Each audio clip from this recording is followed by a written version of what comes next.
Hello everyone. तो कैसे हो आप लोग? तो आज हम लोग क्लास सेवेंथ का चैप्टर 2 अरिथमेटिक एक्सप्रेशन का पेज नंबर 24 से लेकर 26 तक का एक्सप्लेनेशन देखने वाले हैं। और आज का टॉपिक है 2.1 सिंपल एक्सप्रेशन। अगर आप यहाँ पे नए हो तो मेरे चैनल को सब्सक्राइब जरूर कर लेना, इससे मुझे मोटिवेशन मिलता रहता है कि आपके लिए अच्छे अच्छे कंटेंट बनाता रहूँ। तो let's start with today's topic, that is simple expression. ठीक है, तो सिंपल एक्सप्रेशंस होते हैं क्या वो समझेंगे। ठीक है, अभी तक आप लोगों ने सुना होगा अरिथमेटिक एक्सप्रेशंस क्या होता है। सो अरिथमेटिक एक्सप्रेशन क्या होता है, जैसे कोई भी मैथ्स में एक्सप्रेशन, जैसे कि 13+2। ठीक है, ये इसे हम लोग क्या कहते हैं, अभी तक आपने इसको कुछ नाम दिया क्या? नहीं ना। इसी को हम लोग कहते हैं अरिथमेटिक एक्सप्रेशन या फिर सिंपल एक्सप्रेशन, है ना। जैसे कि प्लस का हो गया, फिर 12 - 7, ये क्या हो गया, ये भी सिंपल एक्सप्रेशन या फिर अरिथमेटिक एक्सप्रेशन हो गया। या फिर 15 ÷ 5, ये भी क्या हो गया, सिंपल एक्सप्रेशन कहो या फिर अरिथमेटिक एक्सप्रेशन कहो। ठीक है, दे आर ऑल एक्सप्रेशन। या फिर मल्टीप्लीकेशन हो गया 20 × 5, इसे हम लोग कहते हैं एक्सप्रेशंस। ठीक है, और बहुत बार इनका कुछ ना कुछ वैल्यू निकल के आता है, मतलब बहुत बार क्या, हर बार ही निकल के आता है। ठीक है, मतलब हमेशा कोई ना कोई एक्सप्रेशन का कुछ ना कुछ वैल्यू रहता है। जैसे 13+2, ये क्या एक एक्सप्रेशन है, तो इसका वैल्यू क्या है, इक्वल्स टू 15। सो इस एक्सप्रेशन का वैल्यू को हम लोग क्या कहते हैं, this is the value of the expression. ठीक है, चलिए इतना इतना ही आपको समझना था। ठीक है, बहुत ही सिंपल सा चीज है, एक्सप्रेशन का मतलब क्या होता है। ठीक है, अगर आपको ये समझ में आ गया तो वो पूरा अरिथमेटिक एक्सप्रेशन आपको समझ में आ गया। ठीक है, अब कुछ ना कुछ एग्जांपल्स दिया हुआ, क्वेश्चंस दिए हुए, उसको सॉल्व करता है। ठीक है, यहाँ पे बोला है Mallika spends 25 rupees every day for lunch at school. ठीक है, मल्लिका 25 रुपए लंच के लिए एवरीडे स्कूल में स्पेंड करती है। और पूछा है write the expression for the total amount she spends on lunch in a week from Monday to Friday. अब हर दिन वो 5 रुपए खर्च कर 25 रुपए खर्च करती है, तो पूरे वीक के लिए मतलब मंडे टू फ्राइडे के लिए वो कितना खर्च करती है, आपको वो पूछा है। तो Monday to Friday number of days कितने हो गए, equals to 5, Monday to Friday. So therefore expression क्या हो जाएगा, 5 × 25। यही हो जाएगा उसका एक्सप्रेशन फॉर कितना पैसा खर्च करती है फॉर लंच एट स्कूल। ठीक है, 5 × 25, तो प्रोडक्ट ऑफ 5 × 25। ठीक है, चलिए तो वैसे ही यहाँ पे पूछा different expression can have same values, हो सकता है अलग अलग एक्सप्रेशन का सेम वैल्यू हो जाए। फॉर एग्जांपल 2+4 कितना होता है, 2+4 इज एन एक्सप्रेशन, इसका वैल्यू क्या है, 6। वैसे ही 2 × 3, ये भी अलग एक्सप्रेशन है, पर इसका वैल्यू क्या है, 6। वैसे ही 12/2, ये अलग एक्सप्रेशन है, पर इसका वैल्यू क्या है, 6। वैसे ही 14 नहीं, 9 - 3 इक्वल्स टू 6। अब यहाँ पे देखो ये चारों ही एक्सप्रेशन क्या अलग अलग एक्सप्रेशन है, एक में 2+4 है, 2 × 3 है, 12 ÷ 2 है, 13 - 3 है, ये अलग अलग एक्सप्रेशन है, पर इनका वैल्यू क्या है, सबका सेम है। ठीक है, तो ऐसा हो सकता है। तो आपको कुछ कुछ यहाँ पे बोला है, एक्सप्रेशन दिया हुआ है, जैसे 10+2 12 है, 15 - 3 12 है, 3 × 4 12 है, 24/2 इज ऑल्सो 12। ठीक है, अलग अलग एक्सप्रेशन पर उनका सेम वैल्यू है। ठीक है, आपको बोला है write a favourite number and write as many expression as you can have using that value. ठीक है, तो वो वैल्यू को निकालने के लिए जितने भी आपको अलग अलग एक्सप्रेशन लिख पाते हैं आपको लिखो। आपका फेवरेट नंबर मान लो 7 है, अब 7 कैसे बना सकते हो, 5+2 भी 7 है, this could be one expression. और एक एक्सप्रेशन हो सकता है 3+4 भी 7 है। ठीक है, 9 - 2 भी 7 है, 8 - 1 भी 7 है, या फिर 10 - 3 भी 7 है। सेम वे में और क्या, 7 × 1 7 है, या फिर 14 ÷ 2 7 है ना, 21 ÷ 3 7 है। ऐसे अलग अलग आपको एक्सप्रेशन लिख सकते हो। ठीक है, चलिए अब आगे बढ़ते हैं। यहाँ पे बोले कंपेयरिंग एक्सप्रेशन।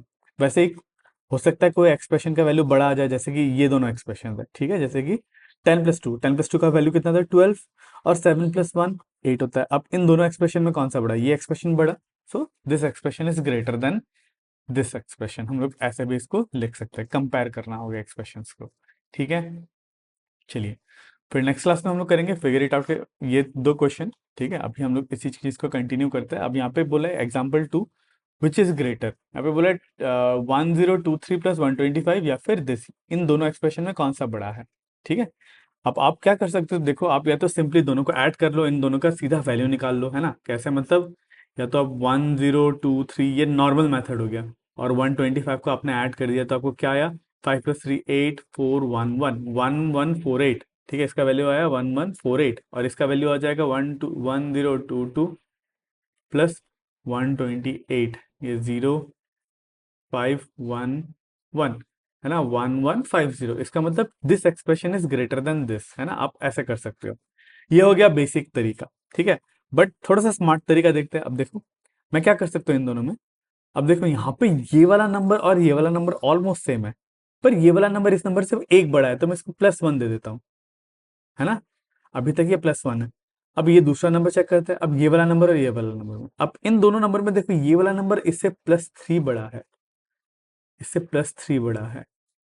तो ओवरऑल क्या ये बड़ा हो गया, ये वाला नंबर ये दोनों वैल्यू से +1 बड़ा है और ये +3 बड़ा है, तो ये बड़ा बड़ा हो गया। तो इसलिए हम लोग सीधा ही इसको बिना कैलकुलेट करे ये बड़ा है हम लोग कह सकते हैं। ठीक है, सेम चीज यहाँ पे भी दिया हुआ है, जैसे कि एक एग्जांपल है। अब यहाँ पे सब्सट्रैक्शन वाला दिया हुआ है। अब तो या फिर सिंपल आप सब्सट्रैक्ट करके देख लो या फिर दिमाग लगा के देखते हैं। या तो पहला हम लोग सब्सट्रैक्ट करके देख लेते हैं।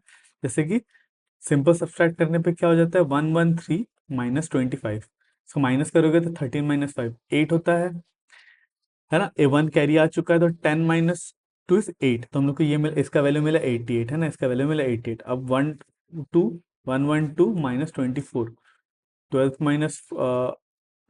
- 4 कितना होता है, 8 होता है। ठीक है, फिर 1 कैरी जा चुका है, तो फिर ये 8, और ये भी मुझे क्या मिला, 88 ही मिला। ठीक है, ये दोनों का वैल्यू क्या मिला, 88 ही मिला, तो ये दोनों क्या है, इक्वल है। ठीक है, अब देखो यहाँ पे क्या रहा है, 113 112। ठीक है, अब इन दोनों में से ये एक बड़ा है। ठीक है, अब सब्सट्रैक्ट क्या हो रहा है, सब्सट्रैक्शन में भी ये एक बड़ा ही सब्सट्रैक्ट हो रहा है ना। तो पर यहाँ पे सब्सट्रैक्ट हो रहा है, तो ये न्यूट्रलाइज हो जा रहा है, तो ये इक्वल हो जा रहा है। मतलब क्या, देखो 5 - 3 को कंपेयर करना है 4 - 2 से।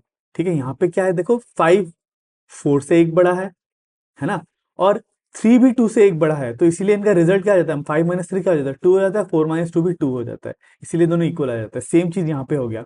ठीक है, यहाँ पे 113 112 से एक बड़ा है, और 25 भी 24 से एक बड़ा है, तो माइनस करोगे तो आपको सेम ही नंबर मिलने वाला है।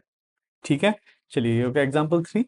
अब वैसे ही आपको कुछ कुछ यहाँ पे क्वेश्चंस दिए हुए हैं, अब आपको बताना है कौन सा बड़ा है, कौन ग्रेटर देन इक्वल टू या फिर लेस देन है, आपको बताना है। तो करते चलिए। अब यहाँ पे क्या है, देखो 245 और 246, ये वाला +1 है। ठीक है, इसके ऊपर +1 लगा दो। अब ऐड हो रहा है, ध्यान रखना। ठीक है, अब 289 और 285, 289 जो है इससे कितना बड़ा है, +4 बड़ा है, तो इसका मतलब ये बड़ा नंबर है, तो this one would be greater. अब सब्सट्रैक्ट हो रहा है, अब सब्सट्रैक्ट में थोड़ा सा और दिमाग लगाना पड़ेगा। ठीक है, देखते हैं सब्सट्रैक्शन में। अब यहाँ पे देखो 273 और 272 में ये बड़ा है +1। ठीक है, अब 145 और 144 में, अब देखो यहाँ पे भी यही +1 है, यही इससे बड़ा है, तो इसका मतलब ये क्या हो जाएगा, इक्वल हो जाएगा।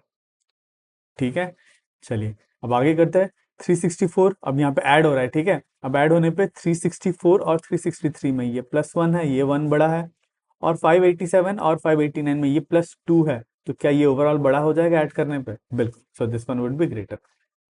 यहाँ पे ये दोनों ऐड कर रहे हैं, तो दिस प्लस दिस, है ना। तो 124 और 129, 124 और 129 में ये +5 बड़ा है, और 245 और 245 ये तो इक्वल ही है, मतलब ओवरऑल ये वाला बड़ा है। ठीक है, अब यहाँ पे देखते हैं 213 और 214 में ये +1 है। ठीक है, मतलब ये बड़ा है इससे। अब जब सब्सट्रैक्ट हो रहा है 76 और 77, मतलब 77, अब सब्सट्रैक्ट जो हो रहा है वो बड़ा हो रहा है, ये +1 बड़ा वाला सब्सट्रैक्ट हो रहा है, मतलब क्या हो रहा है, छोटे वाले नंबर से बड़ा नंबर सब्सट्रैक्ट हो रहा है, यहाँ पे बड़ा नंबर से छोटा नंबर सब्सट्रैक्ट हो रहा है, तो कौन सा बड़ा होगा, ये वाला बड़ा होगा। मतलब देखो मान लो 13 - 7। ठीक है, इस केस को समझते हैं। अब देखो पहला नंबर जो है दूसरे नंबर से छोटा है, यहाँ पे दूसरा नंबर क्या इससे एक बड़ा, मतलब 13 से एक बड़ा, मतलब 14 ले लेते हैं। और जो सब्सट्रैक्ट हो रहा है, तो यहाँ पे ये बड़ा है, इससे सब्सट्रैक्ट हो रहा है, एक छोटा नंबर सब्सट्रैक्ट हो रहा है। ठीक है, यहाँ पे भी सेम केस हुआ। ठीक है, आई होप आपको समझ में आया। मैं इसी केस के साथ मैंने मैच करा है, जैसे कि इन दोनों में ये +1 है ना, ये बड़ा होने वाला नंबर है, और इन दोनों में, इसमें और इसमें ये +1 है, मतलब ये +1 है। तो इस केस में 13 - 7 करूंगा तो 6 मिलेगा, 14 माइनस ये करूंगा तो 8 मिलेगा, तो क्या मुझे ये बड़ा मिल रहा है।